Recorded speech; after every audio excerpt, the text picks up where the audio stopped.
Assalamualaikum warahmatullahi wabarakatuh.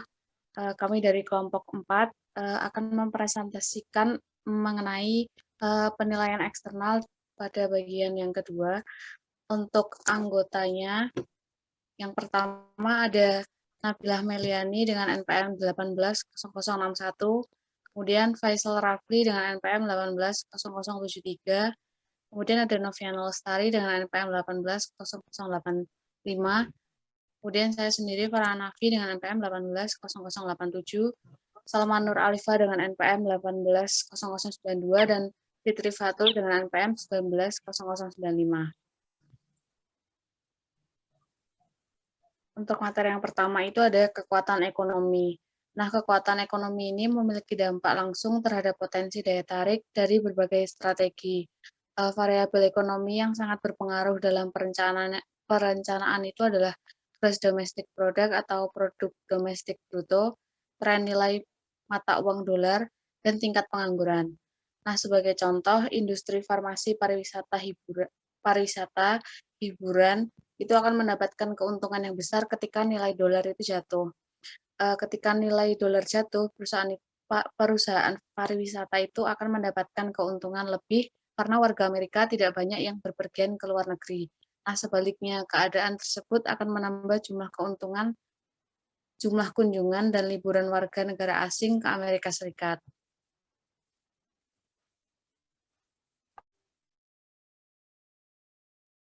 Atas lemahnya nilai mata uang. Yang pertama itu akan menyebabkan inflasi. Kemudian ada keuntungan atas lemahnya nilai mata uang. Yang pertama itu akan meningkatkan kegiatan ekspor, yang kedua akan mengurangi kegiatan impor, yang ketiga adalah meningkatkan pendapatan perusahaan yang melakukan bisnis di luar negeri, kemudian yang terakhir adalah mengurangi defisit perdagangan.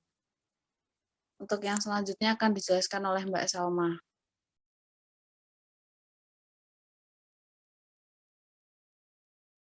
Oke, di sini untuk yang selanjutnya itu ada kekuatan sosial, budaya, demografis, dan lingkungan.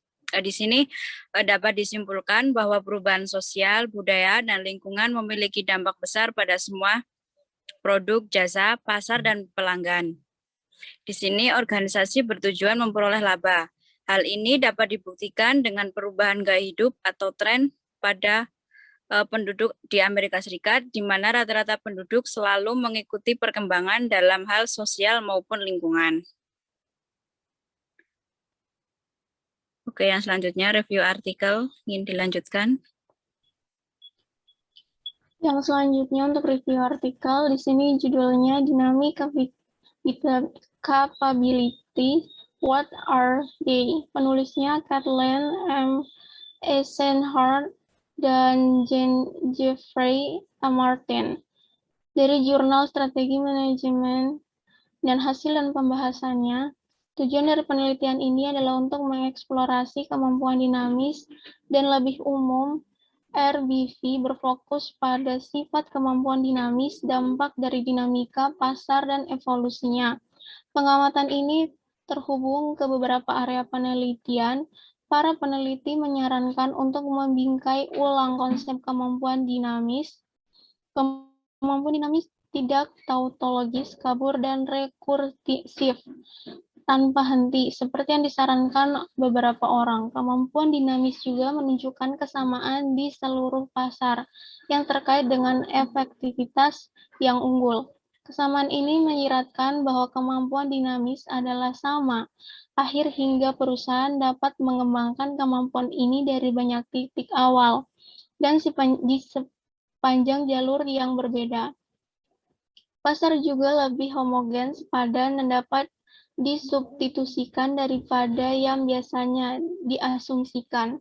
Secara keseluruhan, pengamatan ini menyarankan konsepsi yang dimodifikasi dari kemampuan dinamis. Pekerjaan mereka juga menyarankan pandangan yang diperluas dari rutinitas. Para peneliti berpendapat bahwa di pasar yang cukup dinamis, rutinitas dalam bentuk kemampuan dinamis tertanam dalam pengetahuan kumulatif yang ada.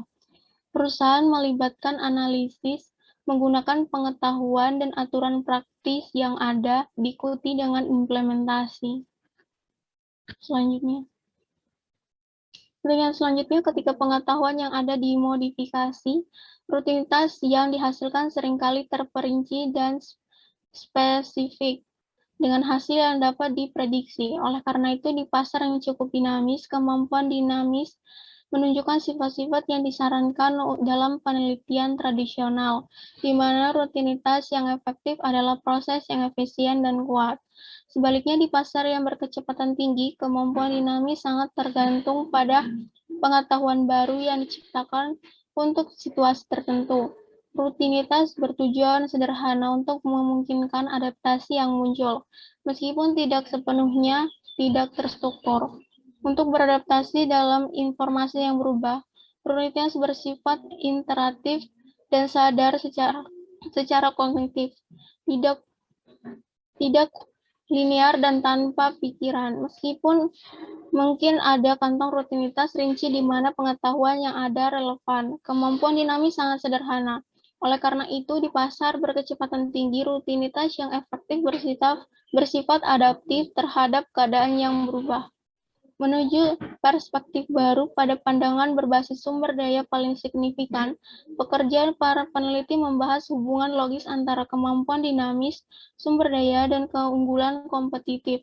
Area bermasalah dalam RBV, peneliti memiliki 3 poin antara lain. Yang pertama, argumen bahwa kemampuan dinamis VRIN sendiri merupakan sumber keunggulan kompetitif jangka panjang di pasar yang dinamis. Salah mengidentifikasikan sumber keuntungan. Letak potensi keunggulan kompetitif jangka panjang terletak pada pengguna kemampuan dinamis lebih cepat, lebih cerdik, atau lebih kebetulan daripada kompetitif untuk membuat konfigurasi sumber daya yang memiliki keunggulan. Selanjutnya, untuk yang kedua, pemikiran RBV terlalu menekan logika strategi leverage, sementara beberapa konfigurasi sumber daya mengarah pada keunggulan kompetitif jangka panjang mendukung munculnya keunggulan tersebut. Keunggulan kompetitif jangka panjang jarang dicapai di pasar yang dinamis. Sebaliknya, kenyataannya adalah bahwa keunggulan kompetitif seringkali bersifat jangka pendek. Dalam situasi ini, masuk akal bagi manajer untuk bersaing dengan menciptakan serangkaian keuntungan, sementara logika strategis mereka adalah peluang. Penekanan RBV pada keunggulan kompetitif jangka panjang seringkali tidak realistis di pasar kecepatan tinggi. Keuntungan jangka pendek yang tidak dapat diprediksi adalah hal yang biasa. Pertumbuhan adalah matrik kinerja yang lebih berguna daripada laba. Yang terakhir, RBV kehilangan peran strategis waktu, memahami aliran strategi dan memanfaatkan masa lalu untuk menyelidiki masa depan, dan ritme kapan, di mana, dan seberapa sering berubah adalah pusat strategi di pasar berkecepatan tinggi. Secara keseluruhan, sementara RBV berpusat pada pemanfaatan sumber daya yang dibundel untuk mencapai keunggulan kompetitif jangka panjang. Strategi di pasar berkecepatan tinggi adalah tentang menciptakan serangkaian keuntungan yang tidak dapat diprediksi melalui pengaturan waktu dan organisasi yang terstruktur secara longgar. Selanjutnya akan dilanjutkan oleh Mbak Fitri.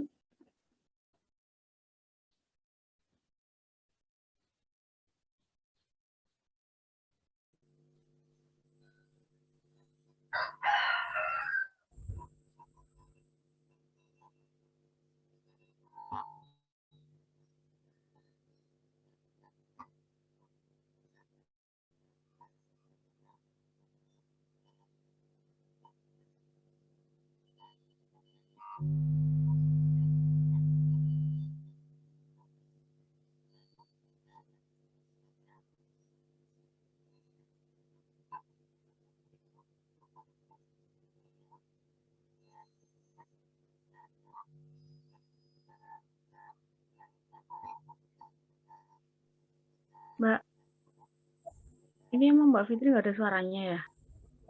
Mbak Fit, suaranya kok nggak ada?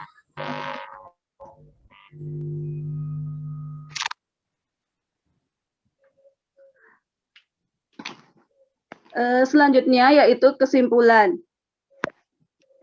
Makalah ini mengeksplorasi kemampuan dinamis dan lebih luas RBV berdasarkan wawasan teori organisasi dan penelitian empiris yang terkadang diabaikan. Kami menyimpulkan dengan apa yang kami harapkan adalah pandangan yang lebih realistis, valid secara teoritis dan akurat secara empiris. Kemampuan dinamis mencakup proses organisasi dan strategis yang terkenal seperti aliansi dan pengembangan produk, yang nilai strategisnya terletak pada kemampuan mereka untuk memanipulasi sumber daya menjadi strategi penciptaan nilai. Meskipun istimewa, mereka menunjukkan kesamaan atau praktik terbaik di seluruh perusahaan. Pola struktural mereka yang luas bervariasi dengan dinamisme pasar, mulai dari rutinitas yang kuat dan beralur di pasar yang cukup dinamis hingga semi terstruktur yang rapuh di pasar kecepatan tinggi. Mereka berevolusi melalui mekanisme pembelajaran yang terkenal. Secara lebih luas, kami menyimpulkan bahwa keunggulan kompetitif jangka panjang terletak pada konfigurasi sumber daya, bukan kemampuan dinamis. Di pasar yang cukup dinamis, RBV ditingkatkan dengan memadukan logika leverage strategis yang bergantung pada jalurnya, dengan logika perubahan strategis yang memecah jalur. Akhirnya, RBV itu menghadapi kondisi batas di pasar berkecepatan tinggi, di mana durasi keunggulan kompetitif secara inheren tidak dapat diprediksi. Waktu adalah pusat strategi, dan kemampuan dinamis itu sendiri tidak stabil. Di sini, imperatif strategis bukanlah leverage, tetapi perubahan. Selanjutnya akan dipresentasikan oleh presenter selanjutnya. Untuk selanjutnya terdapat contoh kasus, yaitu analisis manajemen strategi perusahaan waralaba pada masa pandemi COVID-19 dari studi kasus pada KFC.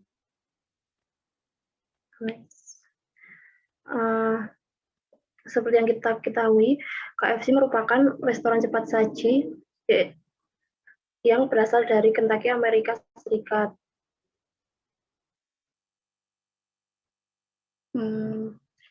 Kolonel Harold Sanders, yaitu merupakan pendiri dari KFC. Beliau merupakan seorang pengusaha yang mulai bisnisnya dengan menjual ayam goreng dan dari restoran pinggir jalan di Corbin, Kentucky, sedangkan di Indonesia sejarah KFC itu bermula dari PT Fast Food Indonesia. Nah, pada masa pandemi ini memberikan dampak yang signifikan bagi KFC dengan mengalami kerugian yang mencapai 28,2 miliar pada akhir tahun 2020. Maka dari itu, KFC mengubah strateginya agar tetap berjalan di masa pandemi COVID-19 ini demi mempertahankan eksistensinya di dunia makanan cepat saji pengelolaan ayam. KFC berupaya mencoba mempertahankan bisnis dengan cara berikut ini. Yang pertama, berperan aktif dalam media sosial.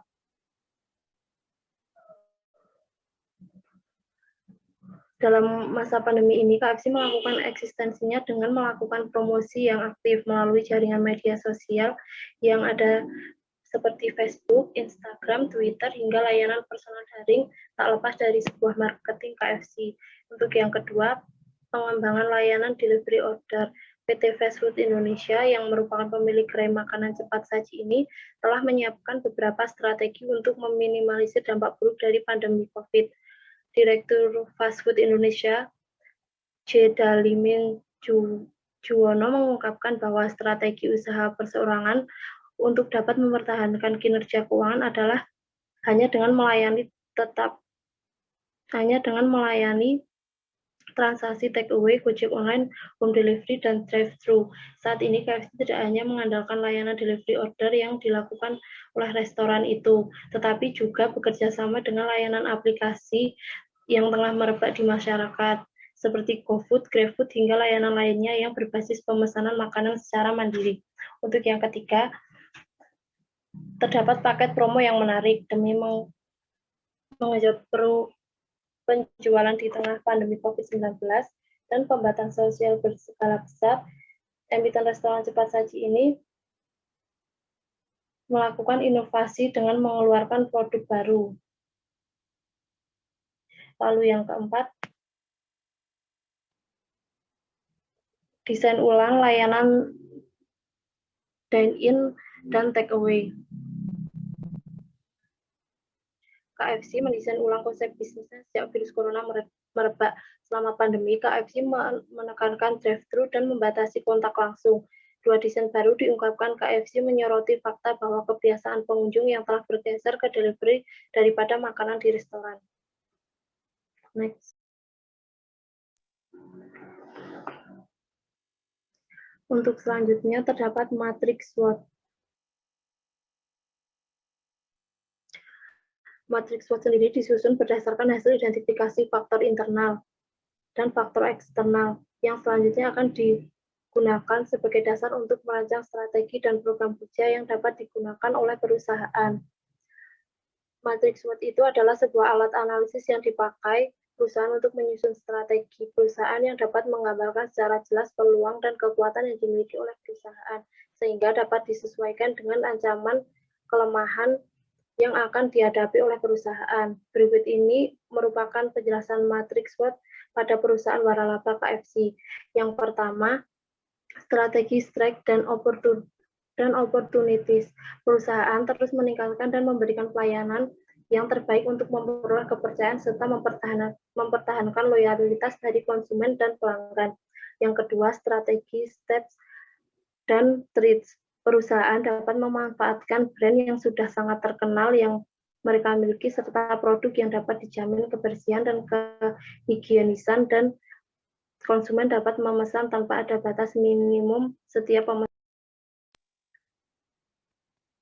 Yang ketiga, strategi weakness dan opportunities. Perusahaan harus memperpanjang waktu layanan sistem delivery order menjadi 24 jam agar memenuhi ketersediaan makanan cepat saji karena kesibukan yang terus meningkat. Lalu yang terakhir, strategi weakness dan treats.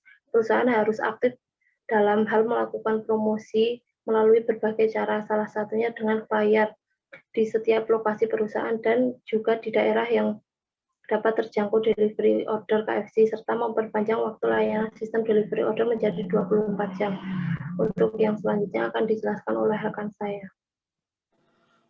Baik, kemudian selanjutnya itu adalah strategi Xiaomi untuk merajai pasar HP di Indonesia.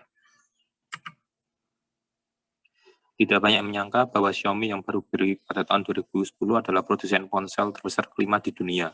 Urutan pertama sampai keempat ditempati oleh Samsung, Apple, Huawei, dan Lenovo. Meskipun saat ini Xiaomi menduduki urutan kelima di dunia, di negara asalnya Tiongkok, Xiaomi menduduki urutan pertama pada tahun 2015 dan mengalahkan Apple serta Samsung sebagai produsen smartphone terbesar. Di Indonesia sendiri, pada awalnya, pemasaran Xiaomi lebih banyak dilakukan secara online. Setiap kali diadakan penjualan secara online selalu habis, termasuk untuk para konsumen di Indonesia. Tetapi belakangan ini pemasaran secara online tersebut sangat efisien. Merupakan kelemahan dari Xiaomi dalam memasarkan produknya di Indonesia karena tidak adanya perwakilan di Indonesia secara jelas, sehingga pemasaran produk Xiaomi di Indonesia menjadi menurun.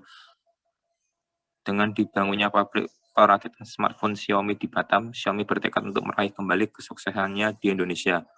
Selain telah memiliki pabrik perakitan smartphone-nya, Xiaomi juga telah memiliki pusat layanannya di Indonesia. Pusat layanan tersebut dimaksudkan untuk meningkatkan pelayanan kepada pelanggannya. Di tahun ini, Xiaomi sudah sangat sukses di pasar smartphone di Indonesia, sehingga Xiaomi menjadi makin agresif dan menargetkan pasar di seluruh Indonesia demi merajai pasar smartphone di Indonesia. Lindsay, Country Director Xiaomi Indonesia, mengatakan untuk bisa menyasar pasar di seluruh wilayah Indonesia, Xiaomi akan memenuhi kebutuhan pengalaman pelanggan yang mencakup produk, pelayanan pelanggan, dan kualitas. Selain itu, membangun bisnis retail yang terdiri dari gerai fisik, kanal daring atau kanal e-commerce agar dapat berinteraksi dan mendengarkan feedback langsung dari pengguna atau pelanggan. Lin menyebutkan beberapa strategi Xiaomi ke depan, diantaranya Xiaomi akan menawarkan produk smartphone dan ekosistemnya yang terbaik bagi para pelanggan di Indonesia. Xiaomi juga akan mendengarkan kebutuhan pelanggan dan bisa memenuhi kebutuhan tersebut. Xiaomi selalu akan menghadirkan produk dengan teknologi terbaru untuk kebutuhan pelanggan. seperti salah satu produk yaitu Mi 11 Lite dan Mi 11 Ultra. Kemudian menjual produk Xiaomi dapat diakses dengan mudah, yakni melalui jaringan toko Xiaomi, kemudian mitra Xiaomi, dan layanan yang luas. Selain itu, Xiaomi melalui Store from Home dan Shop from Home guna pelanggan dapat membeli produk dari rumah dengan mudah melalui WhatsApp. Melalui strategi-strategi ini, kami percaya dapat mendukung pengguna dengan menjawab kebutuhan teknologi mereka melalui produk-produk inovatif.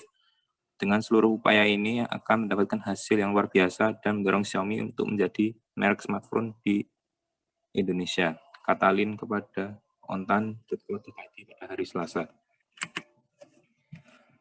Sekian presentasi dari kelompok kami. Terima kasih telah menonton video kami. Kami akhiri. Wassalamualaikum warahmatullahi wabarakatuh.